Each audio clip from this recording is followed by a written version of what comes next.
నిన్న రేవంత్ రెడ్డి గారు మాట్లాడుతూ మహిళలను 1,00,00,000 మంది మహిళలను మేము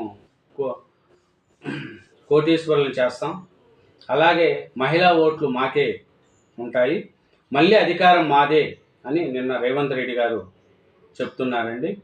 ఎందుకంటే రేవంత్ రెడ్డి గారు మహిళలతో ఇప్పుడు ఎందుకంటే చూడండి, లాస్ట్ ఇయర్ ఎలక్షన్లో 90 లక్షల మంది మహిళలు కాంగ్రెస్కి ఓటు వేశారంట. ఈసారి 1,00,00,000 మంది మహిళలు ఓటేస్తారనేది రేవంత్ రెడ్డి గారి యొక్క కోరిక. అట్లాగే ఆర్టీసీలో నడుపుకునేందుకు మరో 600 బస్సులు కూడా మహిళా గ్రూపులకు రేవంత్ రెడ్డి గారు ఇస్తున్నారు. మహిళా పారిశ్రామికవేత్తలను ఎక్కువగా అతను ప్రోత్సహిస్తున్నారు. ఎందుకంటే మహిళల సంరక్షణకు ప్రత్యేక కార్డులు కూడా ఆయన ఇస్తున్నారు.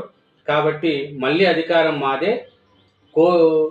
ఈసారి మహిళలు రెండోసారి కాంగ్రెస్ రావడానికి కూడా మహిళలే కారణమవుతారు.